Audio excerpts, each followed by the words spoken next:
First, new details on a deadly crash southwest of San Antonio. We've learned 4 of the 5 undocumented immigrants killed in the rollover crash were from Mexico and were in a vehicle at the time fleeing from Border Patrol. The crash happened in Big Wells, which is more than 100 miles from San Antonio in Dimmitt County. We have live team coverage of this story, starting with Eyewitness News reporter Addie Guajardo at the Dimmitt County Sheriff's Office. And Addie, what do we know right now about the driver? Well, Deb, the sheriff is being very tight-lipped about the driver, saying he doesn't plan on releasing his name for another few days. But what he will say is that he will face federal charges as severe as possibly the death penalty. Now, we also learned today there was only 1 U.S. citizen involved in this SUV crash. Initially, it was reported that there was 2 U.S. citizens in that truck, but that has been changed to 1. Now, this crash happened yesterday around after 11 in the morning on Highway 85, ejecting passengers from the SUV, killing 5 undocumented immigrants and injuring several more. Investigators say 14 people were inside the vehicle at the time.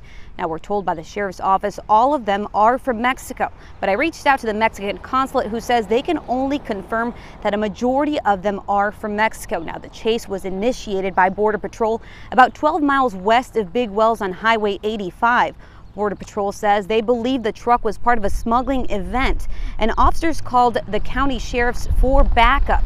Now, the county sheriff took over the chase that ended in the fatal crash. It's unclear why they took over the chase, but the sheriff tells us the deputy did not know what crime the driver had committed at the time, only that the driver was evading border officials. Now, the sheriff says the crash is why America needs more secure borders, calling the Southwest area one of the weakest points here on the border, but also showing compassion.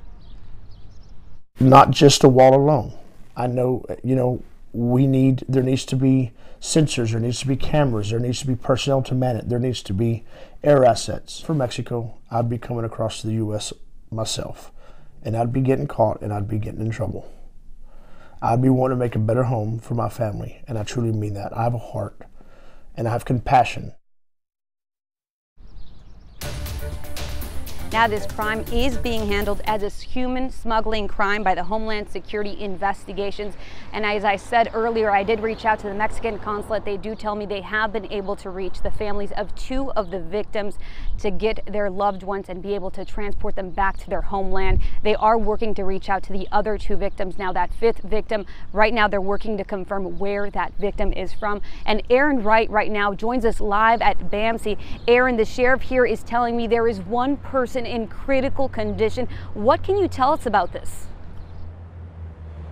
Addie, you're exactly right. As the sheriff said, that person in very critical condition, and he's telling us that he's very concerned this person may not fully recover. Here at BAMC, 5 people are still being treated for injuries from that accident on Sunday. Hospital officials tell us their injuries range from serious to good. Again, this all started Sunday when an SUV carrying 14 undocumented immigrants crashed while being chased by Border Patrol. 4 of those undocumented immigrants died at the scene. 9 others were injured. 4 were taken to a hospital in Dimmitt County. 6 brought here to BAMC. 1 of those immigrants died at the hospital. We've reached out to hospital officials to see what new information can be released, trying to find the victims' ages and injuries and what that road to recovery looks like. As we get that information, we'll pass it to you here on air as well as online at KENS5.com. Reporting outside BAMC, Aaron Wright, KENS 5 Eyewitness News. Back to you.